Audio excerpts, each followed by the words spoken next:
I just want to show off my cool shirt. It's a news broadcaster, and he's saying, "This just in, you're an idiot." Uh, I found it at a secondhand shop. I was just having a talk with my mother, um, about our mutual interest in secondhand shops. Whereas my sister, she likes going secondhand shopping, but not in the way I think me and my mom do. I think I inherited a lot of that from her. I'm a lot more like my mom than my sister is like my mom. She's like her dad, who was Cuban. She's 4 years older than me.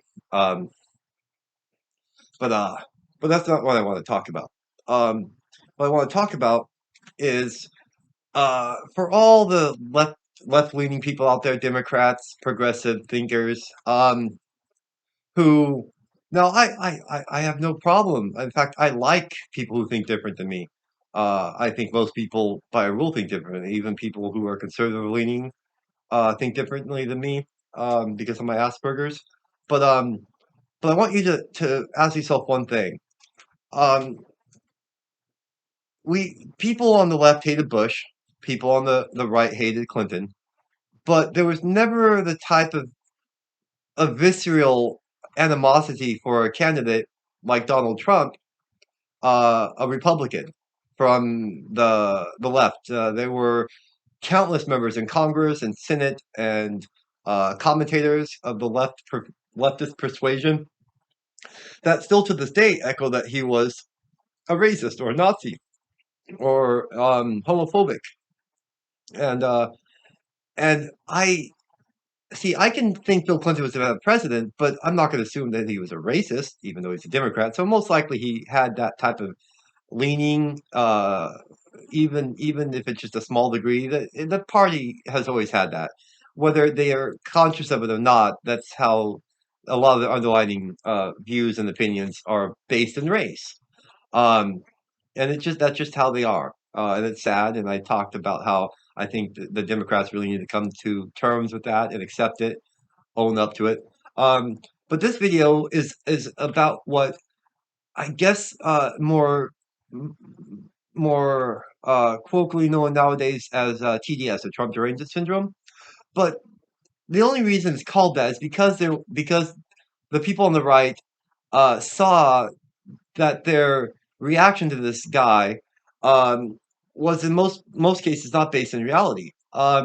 Because I have a hard time believing that someone who got the what was it? It was uh, what was her name? No, the Ellis Island Award for his contribution to immigrant and minority communities. Um, he had pictures taken with Al Sharpton and well, not Louis Farrakhan. That guy's just man. He's like the Westboro Baptist Church to us Christians.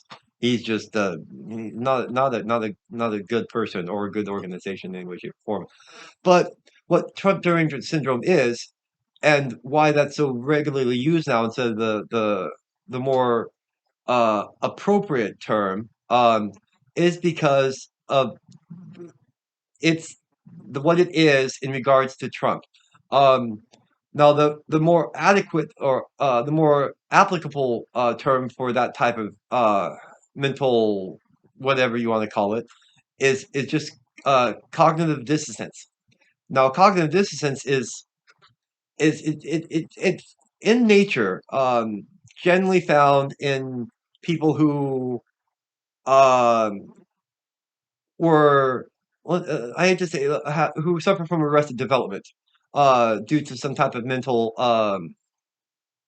deficiency to one way or another, and that in itself isn't really a bad thing, and so those people will be very stubborn to things that go against, and it's usually an emotional reaction.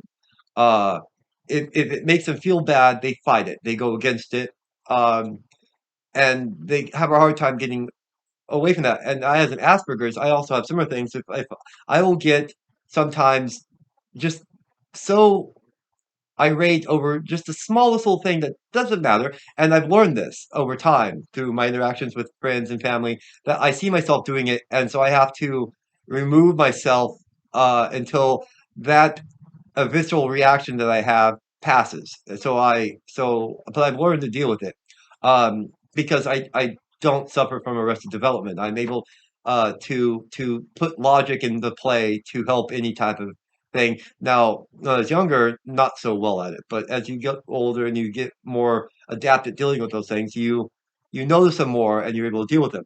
But what cognitive dissonance is your body doesn't have that mechanism to step back and look at things objectively. It's all very emotional and very visceral, and therefore very hard to tweak or modify as need be, whatever the situation is or whatever topic it's regards to. Um, but a more dangerous form of cognitive dissonance is that of people who are poorly educated. They're not taught how to critically think. They're taught how to critique individual aspects of society in regards and relations to other aspects of society, like black, white, gay, straight. Um, and they're taught how to identify the differences, um, instead of acknowledging the differences and trying to find a way to interact. You're taught to separate and to isolate, and then you're not taught critical thinking. Like, well, why is that black person uh using a gun to rob a store, whereas that black person, has a six-figure income and lives in a nice neighborhood? If you don't suffer from cognitive dissonance, you will come to the conclusion that because that black guy had poor choices, that black guy had good choices. This works for white. Why is that white trailer park guy building a meth lab, whereas that other white trailer park guy is a trucker and makes decent income? Not six figures, but enough to not have to make a meth lab. It's decisions. But what critical race theory or critical theory, it it's anything but, well, it is critical in theory. It teaches you to criticize everything that isn't you. Everything that's different than you must criticize. Now, critical thinking teaches you how to take those differences and oddities and things that would drive wedges and create a bond through that. But kids aren't being taught, teenagers aren't being taught, and kids aren't being taught critical thought. They're being taught critical theory, which leads to a surprisingly large number of people suffering from cognitive dissonance. Um, but which is now more colloquially known as Trump Ranger syndrome. But it's just that there was such a huge amount of that cognitive dissonance happening, and it seemed to be targeted around one person in particular, which is Donald Trump, who is not a saint. I don't think anyone who supports him thinks he's a saint. In fact, everyone I know that supports him has at least one or two criticisms with what he does. But you're able to criticize without demonizing. But the left, they feel like they have to have a candidate that's perfect. So you have to candidate has to say the right thing, do the right thing, be the right way, fit the right bubble, fit the right box to be checked for them to be a good candidate. And that's simply not true. Um, a man is more than one view they have. A man is a collection of multiple views. And so with Donald Trump, I can get past him saying that people should take the vaccine, because he again is not saying that I'm going to be forced to. He's saying I would never force someone to do it. I got it. I think people should get it, and that's his opinion. But he's not forcing it on us. I like this stance on immigration. I want legal immigration, and I guarantee you, you talk to any Latin American who came here legally, they hate illegal immigrants more than most, like, born Americans like me. I was born here in Oregon. Um, they hate illegal immigration more than anyone. In fact, the most patriotic Americans tend to be first generation Americans, people who did their due diligence to get here, who had to recite a test that no American could pass. Um, but it's these it starts it starts in grade school, follows through junior high, high school, and college. And if all those institutes are teaching critical theory and not critical thinking, we see the detriment to our society with all these people who suffer from cognitive dissonance. Um, and it's once someone falls under that cognitive dissonance type of mentality, it's really hard to get out of it. Um, because you're basically taught to disregard anything that questions the narrative and agenda that you've been told is true.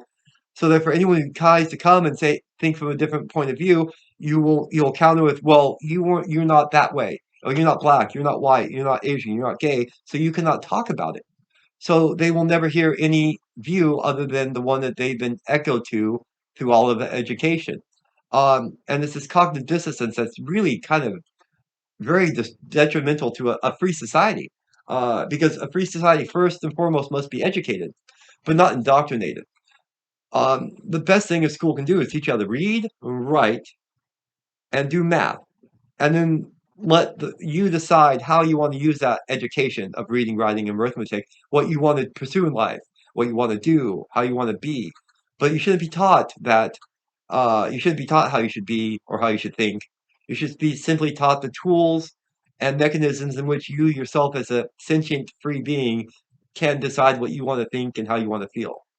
But kids these days, for generations now, they've been denied that true and proper education of critical thinking, along with maybe a course in civics, and basic biology, because apparently that's not a thing anymore.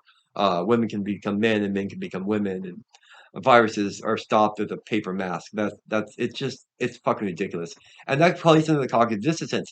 You have all these people who've been taught to never question the narrative, so when something like this comes up that is purely preposterous as a mass stopping a virus, people have that cognitive dissonance drilled into them that they will not listen to an opposing view, because they've been told that any opposing view is simply lies, perpetrated by whether it's the white man or the establishment or whatever. They've been triggered to basically trust the establishment by being told that any contradiction is the establishment telling them, trying to hurt them. And so they get in this catch-22 type of mentality, and we see the fruits of that, and it's very bad.